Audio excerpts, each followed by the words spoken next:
Welcome to Beekeeping Today podcast, presented by Bee Culture. Beekeeping Today podcast is your source for beekeeping news, information, and entertainment. I'm Jeff Ott. And I'm Kim Flatham. Hey, Jeff and Kim. Today's sponsor is Global Patties.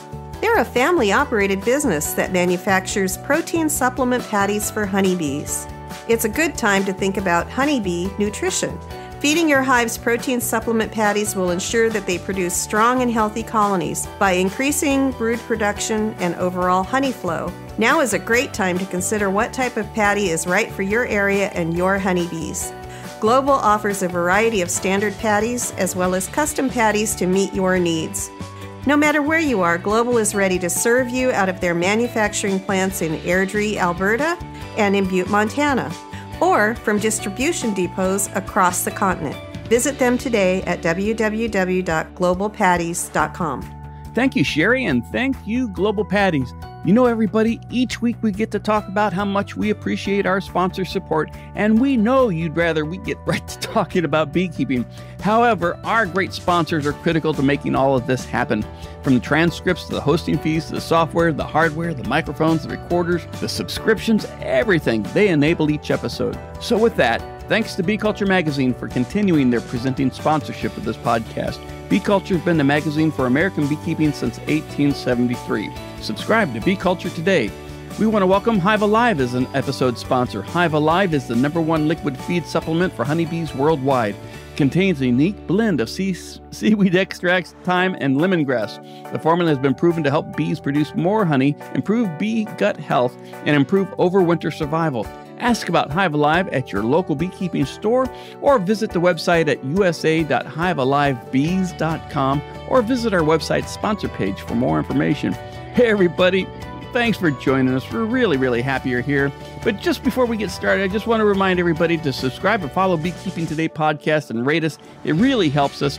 It helps other beekeepers find us. And don't forget, we've added a couple new features to the website, including complete transcripts so that you can share the transcripts, read transcripts as we talk along. You can now leave episode questions and comments online for each show.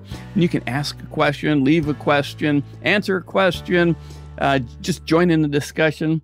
And have you ever thought, listening to an episode and thought, that person sounds really interesting. I'd really like to get to know more about them. Well, you can. Each episode now has links to each guest profile, and each profile has a guest photo, bio, contact information, including Instagram and Twitter details if they have them. So, a lot to be found on the Beekeeping Today website. Check it out. Everybody, finally, thanks for joining us. Kim is away for another week, but don't worry, he's okay, and hopefully he'll be joining us soon. In his place, I want to welcome Dr. James Tu. Jim, welcome to Beekeeping Today podcast. I mean, you've got a new chair here. I do, Jeff. Thank you for having me here. And no one can truly fill in for Kim, so I will just sit here for Kim. Well, yeah, Kim is irreplaceable, and but I really am happy to have you join us, and I'm sure our listeners are too. Jim, normally this time in the podcast, Kim and I talk about what a beekeeper can do at this time of year with their bees. We're looking at the end of March, beginning of April. Throughout the much of the states, they're starting to warm up a little bit if you're out of the southern tier states. What are some of the things that beekeepers can be looking at in their hives this week? I went out just yesterday. It was a nice day, and the bees were flying. And it's a good day to have a look because the colonies are not yet really powerful, and they're very appreciative. So if you put a feeder on, or if you have some method of feeding the bees that you're using, they'll take it very well. And they'll also take down pollen substitute. So it's a good time to be putting that on right now. In fact, it should have been on for a while already.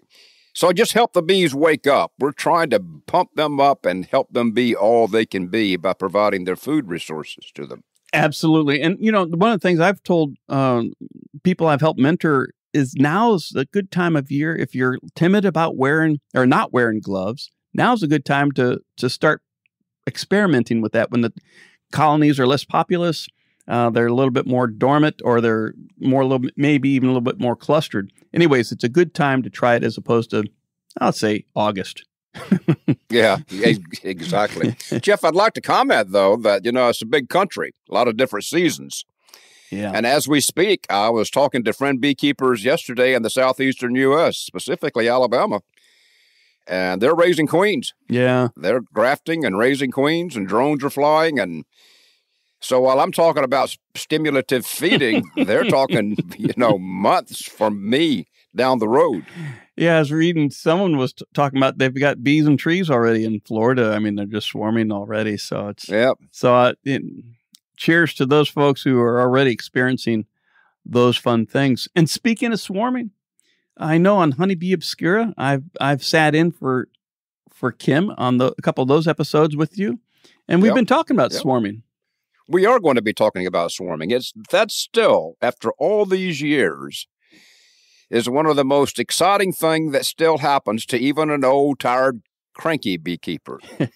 When you go out and there's a swarm leaving your colony, whatever you had on your agenda just changed. It's gone. I mean, it's gone. You can go to the grocery store later. That yard can wait. Nothing. All of a sudden, you've got to get that swarm. It's a primal feeling, isn't it? A very primal feeling the beekeeper has. It's a cross between a kick in the stomach and an excitement. I don't know how you can explain it. Have you gone out trying to tang them? I have quit. I did try to tang them. I did it because there's some really diehard people who like that. Kim and I did a segment on that. Your poor neighbors. No harm done, but you need to have other alternatives in place, too. But I don't want to offend the tangers. No. In any way. But no, I don't routinely tang. I was going to say that one of the things I enjoy the most is when it's not my bees. I just love picking up your swarm. It's free bees to me. Yes. And heaven knows I've given you enough of mine, in theory. I mean, hypothetically. Well, yes. Yeah, that is the fun part about swarms when they're someone else's bees, or we like to think they're from a feral colony and they're Varroa resistant. How about that? That's a good way of looking at it.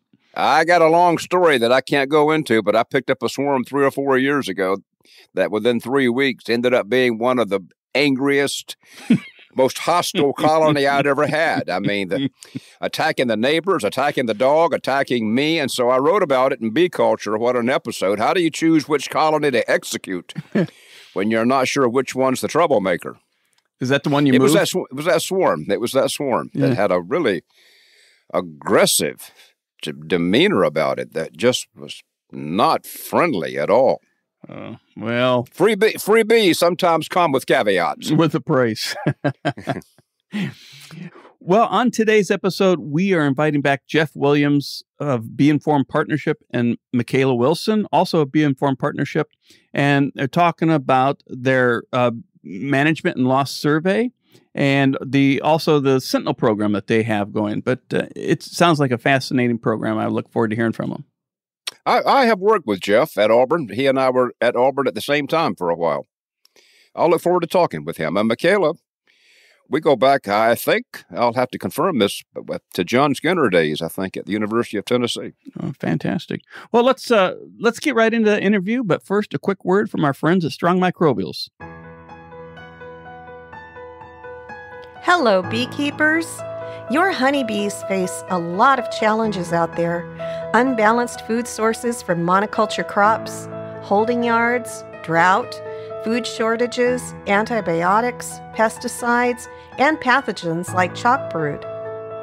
To overcome these challenges, your bees need the multiple bacteria that are in all nectars, pollens, and the environment.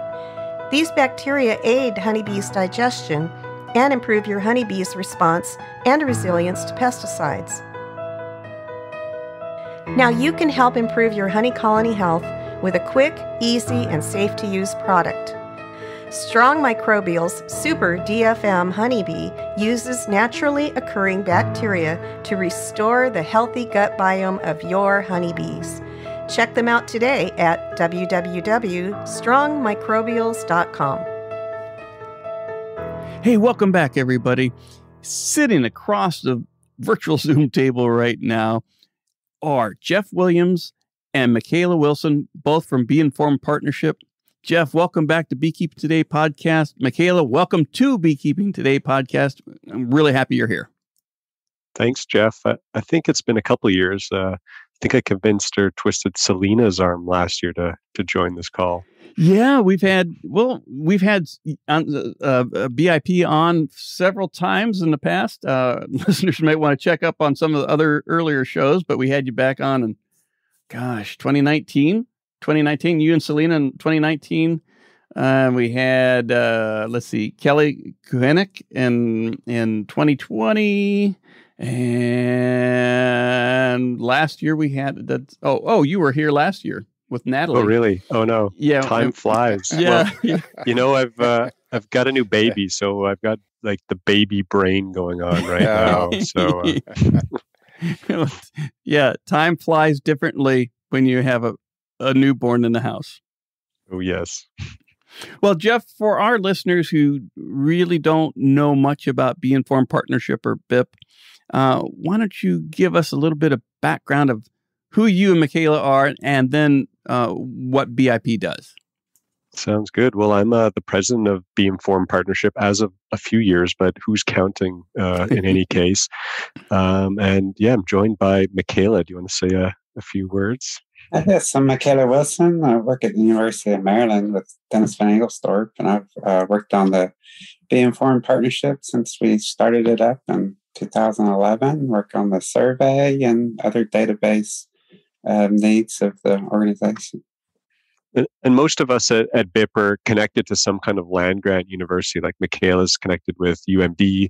I'm at Auburn, and we've got a whole host of other staff that are housed in other land-grant universities across the country. So that's kind of how we operate. But we come together to promote the managed honeybee here in the United States. And as you can imagine, to promote the managed honeybee, we also have to promote the beekeeper. So really in the business of developing best management practices through all of our activities so that we can kind of convey that to the beekeeper. And hopefully we come out at the end of the day with some healthier colonies and lots of pollination and some happy beekeepers. So that's the goal that we're always striving towards. Well, why don't you list a couple different high-level visibility programs that you do that beekeepers may know about?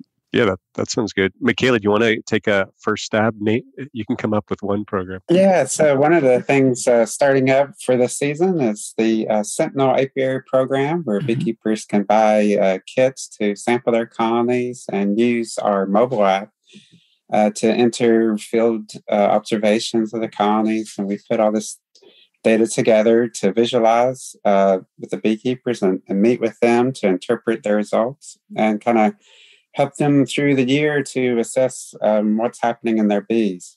And that you're looking, well, I don't want to go too far, but you're looking at different things besides Varroa. You're looking at Nosema, Varroa. Yes, Nosema, Varroa, and this year we're going to offer the opportunity to do some pesticide testing, and for people who want to see if they're picking up anything in their colonies.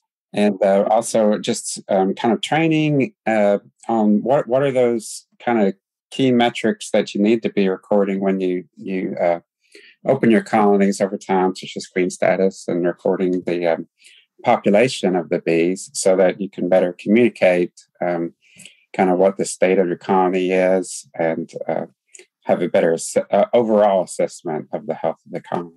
And one thing I really like about actually two things I really love about the Sentinel program. The first is all the work that Michaela has done to create that online portal. So you can actually go and have a look at other people's anonymous data to see what mite counts they may have or the weight of their hives, because a lot of the Sentinel program apiaries have hive scales connected. So that online portal is really fantastic from my perspective. And then the other thing is just the opportunity for clubs to use the Sentinel program. So every month the beekeepers have to go in and inspect the colonies, as Michaela mentioned. So it's a great opportunity for like clubs who have demonstration yards to really like connect with other beekeepers across the country by feeding in some of their data to that online portal. So yeah, really want to give a plug out to that portal that Michaela and others have really worked on. Is that visible then from any beekeeper? Yes, there's a map on the research.beinformed website where you can kind of see the results per county for the participating counties. All right. We'll post that link in the show notes. Okay. We welcome Hive Alive back as an episode sponsor. Hive Alive is the #1 liquid feed supplement for honeybees worldwide. It contains a unique blend of seaweed extracts, thyme, and lemongrass. Hive Alive has been proven to increase bee strength, produce more honey, improve bee gut health, and improve overwinter survival. Ask about Hive Alive and new Hive Alive fondant and pollen patty at your local beekeeping store, or visit the website usa.hivealivebees.com for more information.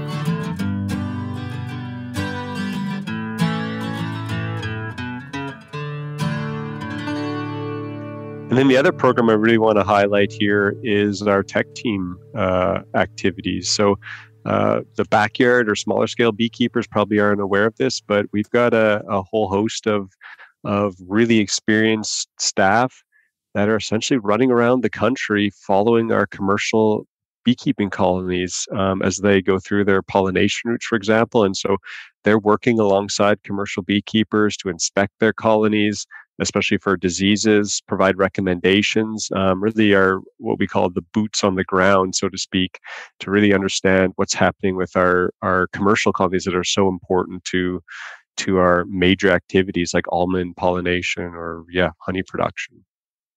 Geoff, this is Jim here. What kind of experience do those people have? Are they themselves former commercial beekeepers, work for commercial beekeepers, bee biologists, or what?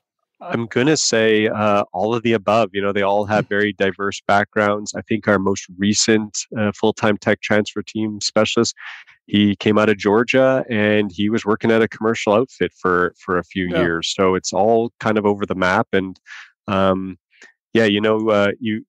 think you learn a lot quickly when you're spending a lot of time with a dozen or 24 commercial beekeepers. So over the course of a year, I know that all of them and their knowledge of just radically changed by just enjoying the time with these commercial beekeepers and seeing all their different operations, which really puts them in a good perspective because, they literally have their sanitized hive tools in all kinds of operations all over the place.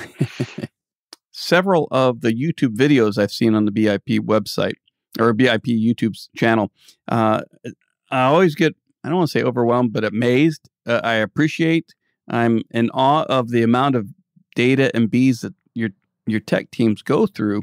I mean, they are going through a lot, and they become absolute experts in collecting that data in hives and reading hives. I'm impressed.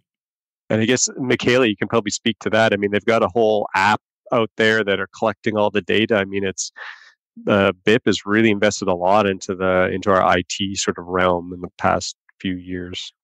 Yes, we have a unified strategy to collect data from all these different projects in a way where it's comparable and kind of standardized. So the Sentinel participants use the same app that the tech team beekeepers use, and it all really goes into the same kind of database where we can use the same charting and do analysis across data sets, basically. Real nice. Let's start talking about the other very big publicly noticeable work that BIP does, and that's the annual survey, loss and management survey. Yeah, so it is starting up April 1st every year, and I guess that's why you were, listing all of our visitors to your podcast over the past few years. And we're kind of like a recurring, well, I was going to say nightmare, but it should be a recurring dream. For some beekeepers out there, I think it seems like a nightmare because you have to remember all the things you did over the past years. But I guess we'll get into it in a little bit how we've tried to streamline that and make it a little bit more easy for the beekeeper to fill out because they are, these surveys are daunting sometimes, but they're so important for gathering this long-term data set. So talk about the survey. What is the survey and how did it start? When did it start? So again, a bit of a history lesson, and my baby mush brain is, hopefully I can remember. But I believe it was born out of the remnants of CCD, and that at the time, several government programs were asking our colleague Dennis and others, I think the Apiary Inspectors of America were really heavily involved too, to come up with some kind of standardized monitoring of colony losses. Because before that, I guess like a program or like an independent program didn't really exist. So the first colony loss survey was during the winter time, and I think it was either 2006 or winter of 2006 or 7 or 8. And so, BIP has been running that survey ever since then. Several years later, we added a summer loss survey to that questionnaire. So now we're doing both winter and summer losses in one fell swoop, starting April 1st. Michaela and Geoff, before BIF, before everybody had baby mushy brains, it was just always a general assumption. You'd go to a meeting and you'd talk to the person sitting next to you. There'd be an announcement from the podium. It was just always a general discussion. I had a really bad winter. I did not have a bad winter. And then from that, major conclusions would be drawn, and that would become the estimate for that particular year in many cases. So this program has really gone a long way toward giving organization and exactness to what had heretofore been kind of just chaotic, randomized, best guess situation. It's been a really positive attribute and good data that the program has added. I know there was a lot of statements about historically beekeepers would experience 10% losses or 15% losses, and then you would really have a tough time trying to like draw those data out of like whatever kind of literature. And you will come across some of those results when you're looking at past literature at the colony level, and they may report, like a scientist may have reported that they had these treatment groups, but their controls, they lost 15% or 19% over the winter. Yeah. So that's really, as far as I know, how we are really able to like kind of back up those statements about 10 or 15% losses on average, maybe 2 decades ago, or I guess prior to Varroa maybe. But no doubt there's been high losses throughout like the course of time when like humans have been taking care of managed honeybees. So I think it like ebbs and flows, and our long-term data set kind of highlights that. I mean, we are now experiencing on average quite high losses, around 30% on average, but 1 year could be 23% in the winter. The next year could be 39% or 42%. So it does really have some peaks and valleys. Better Bee is pleased to sponsor today's episode of Beekeeping Today podcast. For over 40 years, Better Bee has supplied beekeepers across the country with the tools, equipment, and knowledge needed to succeed. Because many Better Bee employees are beekeepers themselves, they understand your needs and challenges and are better prepared to answer your beekeeping questions. From their colorful catalog to their support of beekeeper educational activities, including this podcast, Better Bee truly lives up to their tagline of beekeepers serving beekeepers. See for yourself at betterbee.com. So how does the survey work? Is that something someone signs up for and receives, or is it mailed? What's the mechanics of the survey? Throughout the year, there's an opportunity for people to sign up on the Be Informed website to be notified about the survey start, and to be sure that they are included and know what's happening with that. And then April 1st, we began distributing links to the online survey and inviting people to take it. We have an email list of well over 20,000 people that we manage ourselves, and then share it with Bee Culture and other outlets who also have email lists to send those out. And we have a number of our people on staff that have contacts with commercial beekeepers will start hitting the phones and calling people up. If they are going to be out at their locations, they might ask them in person. They might have a paper copy with them and try to get them to fill it out there. We try to just come at it at every angle that we can. It is a voluntary survey, so we it's different from the NAS survey where they try to contact the same people every year and connect those responses year after year to the same person. Ours is more of a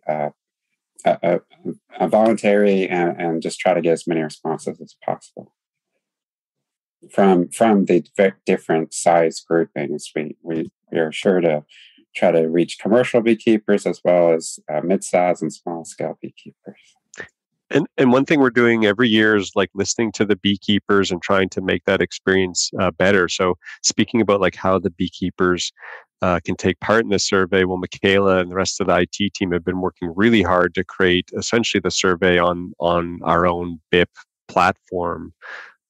So yeah, it's all basically online. I know Michaela mentioned some paper options, but we've really tried to avoid that, mainly because everyone's got a computer. And second, all the undergraduates who have to enter the data from the paper version, they're like quickly losing all their hair. So we try to try to promote the online survey use. And I don't know, Michaela, maybe this is a good time to highlight some things you're most proud about in the online platform that you've created. Yeah. So up until this year, we've used survey software that would be designed by companies that you might use, universities might use to conduct surveys, and we've been using these since I was using them in honeybee surveys even before BIP, and it's interesting. A lot has changed on surveys in our over time. It's harder to get people to answer surveys in general. A lot of the online platforms you can buy, they're really focused for very short surveys with people that are going to be asked just a very few questions. And our survey's pretty long because we need a fair amount of detail to be able to say much about losses and why people are having losses. And beekeepers are willing to answer these longer surveys. So we ended up designing our own survey this year to where we can format the pages a little bit better for a longer survey, since that's just not really available commercially. And so the survey will be at research.beinformed.org, and each page is designed custom to try to make it as user-friendly as possible, so that people have as few problems and frustrations with filling it out as we can get. And that's pretty exciting. And I think we'll probably continue to do that as a kind of a strategy we're taking with the database to try to get more and more people using it as a place to enter and manage their own records over time, to where they could be able to come back to their entries over time and see changes in their own reporting. And this is just a kind of a start of that for this year to move that survey into our database survey. Michaela, I'm not sure how to say this. It's a positive comment, but I want to compliment you for being able to get beekeepers to respond, because they are first and foremost forevermore beekeepers. And they are not trying to be and have no interest in being computer people. I know this fact because I have been personally told this fact over and over again. And it's really admirable that you can word it, present it, get these people to follow up on it, and draw conclusions from it, because you bring beekeeping kicking and screaming into the next generation. It's a very useful procedure, and people like you are really viable in making that system work and helping the industry evolve. Well, thank you. And that's so true. And I see that all the time. But, beekeepers, as much as they get frustrated with technology, they do recognize the value in it and participating. And that's kind of what motivates them to work with us to get their information in. And Jim, I do want to say, I think you need to give the beekeepers more credit. So last year, I was visiting some of our local clubs in Alabama, and I thought, okay, I'm going to do a quiz on my presentation, and I'm going to put up a big QR code, and the beekeepers are going to have to scan that QR code and go do the quiz. And you know what? They did, and it was awesome. I was wow. I was very, very nervous, but they were all, it's like the only time in a lecture that I'll ask someone to pull out their phone. And I think everyone was very happy by that. So they scanned their phone or the QR code using their phone and boom, right into their online survey. Well, so great. yeah, it's, Great. yeah, I think that's also something that's really great about like just beekeepers in the country, especially like the small scale, just such a diverse audience of people keeping bees, all walks of life, all occupations. It's really like, I really enjoy that because it's just like so diverse, the beekeepers out there. And of course, like we try to make the experience as good as possible when we go through this online platform. But Michaela kind of mentioned, we really have to give a shout out to all the people that helped us spread the word, including, you both here today on the podcast, but, ABJ, Bee Culture, and all the different national organizations, honey producers, Beekeeping Federation, like they all help us spread the word. And it's just amazing the support there. So really want to give thanks to all those people too. Well, we'll have the links to the survey in our show notes, and that does kick off on April 1, in just a few days from the release of this show. Going back to the survey itself, you mentioned there's 3. It is targeted for the commercial, the sideliner, and the hobbyist, essentially. And is it the same survey, or what are some of the key differences between, say, the commercial beekeeper survey and the sideliner and the hobbyist?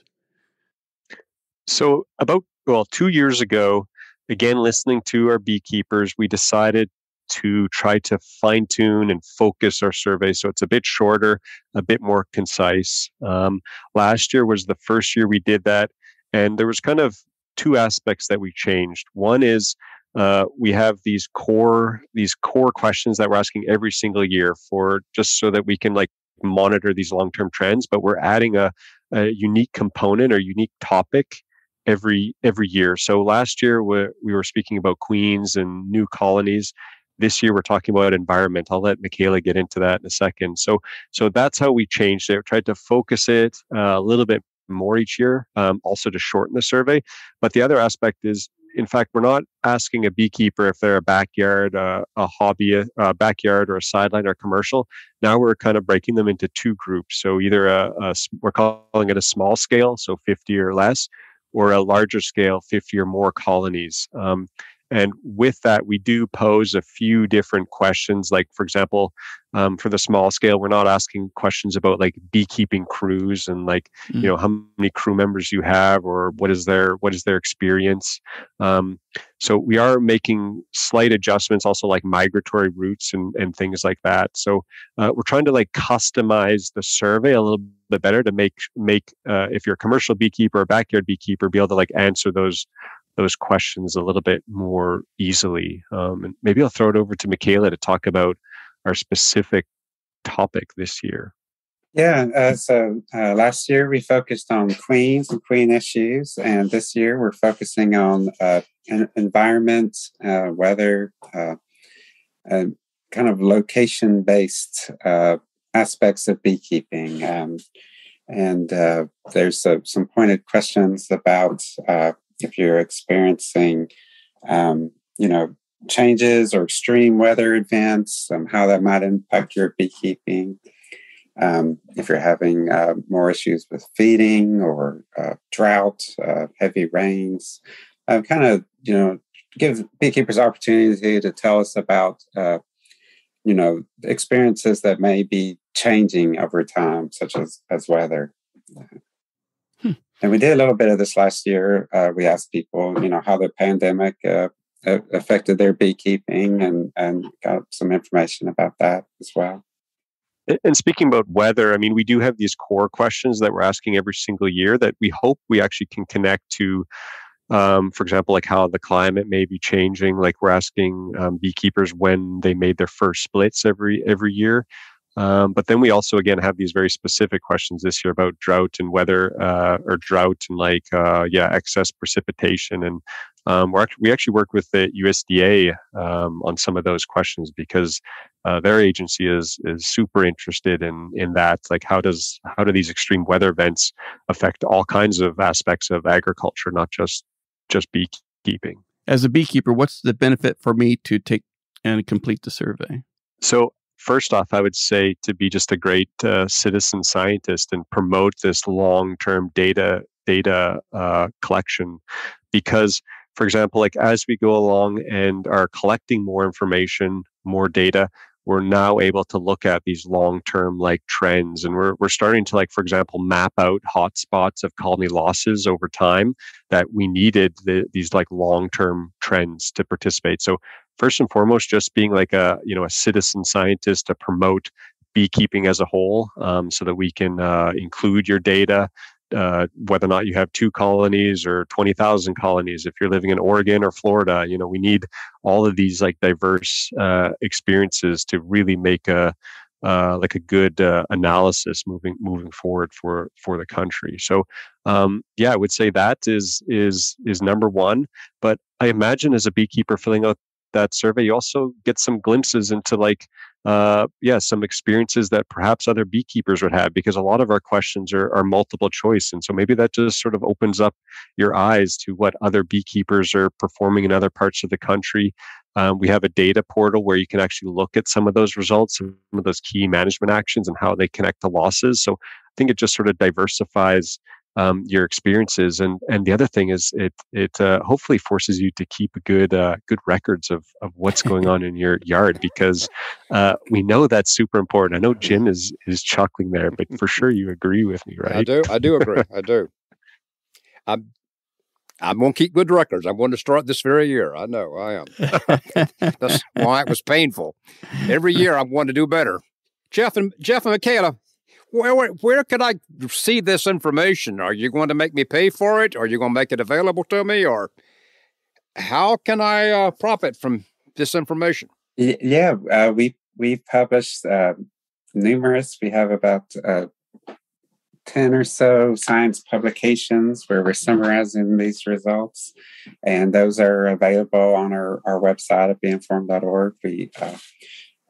This information gets presented in many meetings. I've seen lots of different people presenting on the results of the survey, and so beinformed.org is kind of your main place to go to kind of find some of these things. Yeah, we'll publish the abstract, like a summary with our state specific results.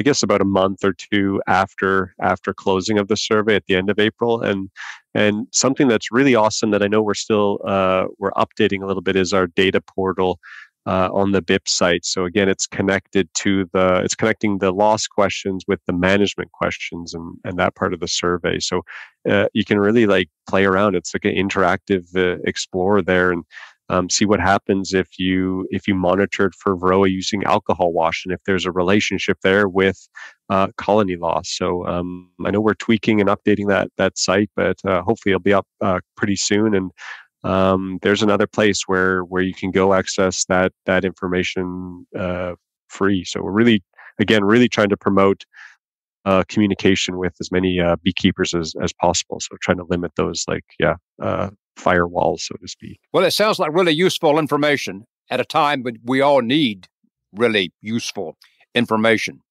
So I hope people are using it and supporting it. So how can beekeepers support the programs of BIP?